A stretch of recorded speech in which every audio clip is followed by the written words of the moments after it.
going to just go in and compete with them arbitrarily. We want to make sure that they feel it's going to be a fruitful environment to be to go there and do something special.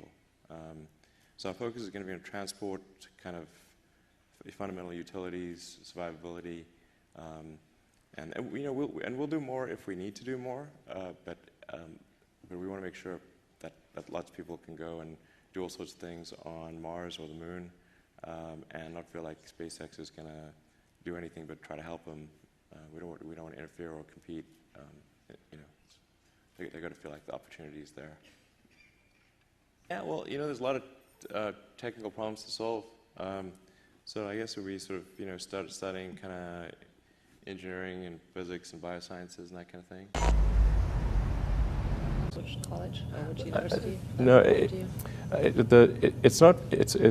There's no need even to have a college degree. Oh, wow. Okay. At all, or even high school. I mean, if somebody graduated from a great university, that may be an indication that they will be capable of great things, but it's not necessarily the case. If you look at, say, people like Bill Gates, Larry Ellison, Steve Jobs, these guys didn't graduate from college. Dropouts, yeah. But if you had a chance to hire them, of course, that would be a good idea. Yeah, okay. So, just looking just for evidence of exceptional ability. And if there's a track record of exceptional achievement, then it's likely that that will continue into the future. Mm-hmm.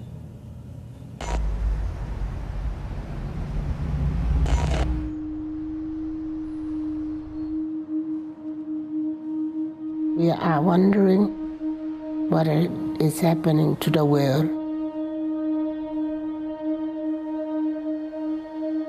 Everything is changing.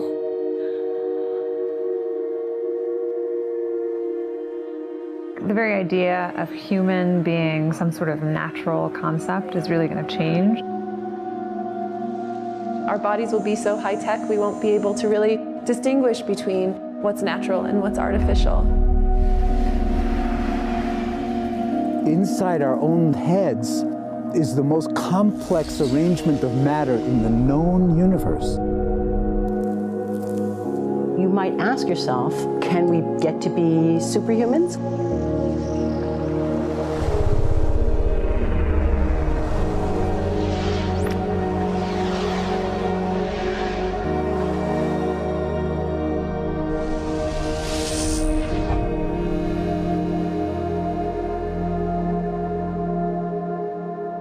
The original Industrial Revolution was driven by the discovery that you could use steam engines to do all kinds of interesting things. But that was followed by additional revolutions for electricity and computers and communications technology. We're now in the early stages of the fourth Industrial Revolution, which is bringing together digital, physical, and biological systems. One of the features of this fourth Industrial Revolution is that it doesn't change what we are doing, but it changes us. With the ability to visualize brain activity, for example, through a simple consumer-based EEG device, it gives us access to ourselves in ways that we've never before thought possible. It unlocks the black box that is the brain and enables us to really, truly be able to realize an identity that is aspirational. There's now a scientific foundation for the effects of mindfulness on the brain, on the genome, on biological aging. And when the human mind does know itself, then you get the potential for a new renaissance that restructures itself in terms of our relationship to life, our relationship to the planet, our relationship to work. We need a different economic model. And by that, I don't mean capitalism versus communism. What I'm talking about is a shift in the system along the lines of the two big changes that happened in the 20th century, Keynesianism, with a much greater focus on health and education and the role of government working with business, and then a reaction against that in late century to neoliberalism, where the focus was on free markets, freedom of the individual, and getting governments out of the way. We need a shift to a new system that will allow us to meet the basic needs of every human on the planet, that will live within planetary means, that will be fairer, and that will be focused as its key goal, not on growth per se, but on maximizing human well-being. And history tells us that a value shift is triggered by creation of a new story about how we want to live. I see the circular economy as something which fits very closely with mankind's goal to be innovative and creative and to always progress. We can use asset tracking, we can use IT, we can use 3D printing to enable this different economic model to recover materials, feed them back into the economy, and really to decouple growth from the resource constraints we have. The reason we live in cities is not different today than it was 10,000 years ago. Even if we have got networks connecting us, we still want to have places where we meet in person. So this means the place where we work and the place where we live are much closer to each other, a city where we don't need to have big supply chains in order to produce things, where many things can be sourced locally thanks to 3D printing and robotics. So if we're able to do something to transform cities, to make them more efficient, then the impact can be huge. Think about the prospect of getting rid of plastics. We must not only be inspired or informed by nature, but actually use natural organisms with which to design products and building parts. Only instead of varying material properties, we're varying biological functionality. Design is critical today because it's the first signal of human intention. So the question of adding quality to quantity, it isn't a matter of simply circulating things that are potentially toxic. It's circulating things that are safe and healthy for all generations. So the goal is no longer, I want to be less bad, less monotonous, less unsafe, less unjust. It's really about a diverse, safe, healthy, and just world with clean air, clean water, clean soil, clean energy.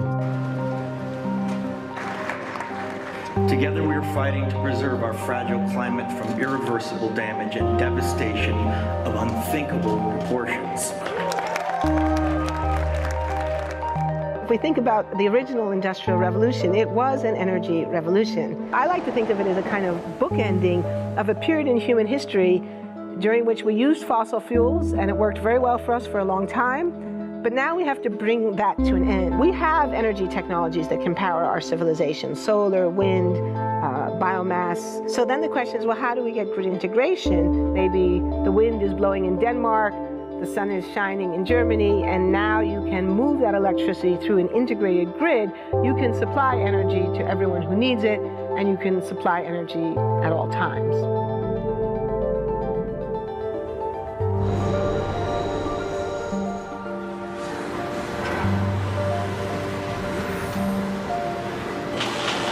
Walking around, you do see different stuff, as far as like the body marriage line. They use a lot of things that help them lift up and move things to the car. You just sit there and, you know, program something, and it has its own set mind to go ahead and do everything. And then as humans, we just come in and take the extra steps to help the technology. It's not the cure-all for everything. There's definitely a lot of things where people perform the operation better, but certainly for the right applications, robotics are a huge improvement for the process. The prediction of 5 million jobs lost by 2020 to technology is serious, but it's not the main question. Construction, manufacturing, services, public health and education, these industries will still exist. The main question is, what will be the future of work? How will we define work? How will we share the wealth? From the viewpoint of the labor or jobs, now we really need new education or new training. We're working with a World in Motion and First Robotics, trying to encourage students from 3rd grade all the way up through the end of high school. We had students make sailboats, and then we had them race them, and so they could see how quickly they could move. And they immediately went back and started to say, oh, I saw what happened, I'm going to go change this or that. And that was 3rd graders. I just given a prize to a kid of 18 years old that has discovered something really very, very unique. Came up with how to get better productivity and better yields for seeds of corn. And so he basically came with the idea that if you would perforate these seeds, you would get more food. And you think about it and say, but he didn't go to university. So how does he get all that knowledge? And he told me, I mean, I've been watching YouTube since the age of 12, and I'm so interested that I've seen everything about it. I've read everything about it. The world is really open to learning. The thing is, how do you give the incentive to your kids to do that? It's this ability of digital technology to change outcomes, to truly empower people all over the world that can create a more equitable growth, because I think the world needs that. Fourth industrial revolution has the potential to make inequalities visible and to make them less acceptable in the future, and hopefully to gather and garner political support to take the necessary decision to reduce the gap. Humans have always been using tools, but because of the recent advances in technology, we're beginning to have machines that can augment us in all sorts of interesting ways.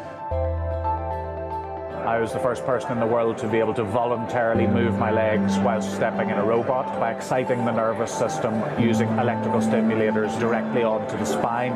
We believe that a cure will be possible if enough of the right people have the will to fast-track a cure for paralysis.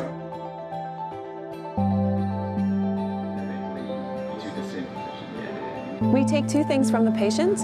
First, we take a three-dimensional X-ray, and we extract the three-dimensional data out of that so we can make a perfectly shaped puzzle piece. And then we also take a sample of fat tissue from the patient so that we can extract the stem cells out of those. And we use those stem cells with this three-dimensional scaffold that we fabricate, and after 3 weeks, we have a piece of living bone that's ready for implantation.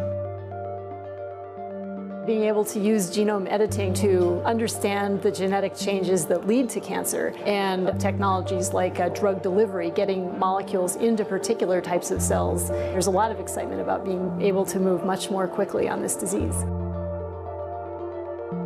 One of the things that I think is so essential to free and open societies is freedom of thought. And up until now, the conversation we've been having is around freedom of speech. Once we can access people's thoughts and access people's emotion, we have to create a space that enables people to think freely, to think divergent thoughts, to think creative thoughts. And in a society where people fear having those thoughts, the likelihood of being able to enjoy progress is significantly diminished. We need to take responsibility at every level of society, from the individual and the personal to the institutional to the global, to adapt to these technological challenges and changes which are redefining what it means to be human, what it means to work, what it means to be completely embedded in this world. People always ask me if I'm an optimist or a pessimist. The technology exists, but how do we get it and implement it at the scale we need at a price that people around the world can afford? Even though we have everyday problems, we have to solve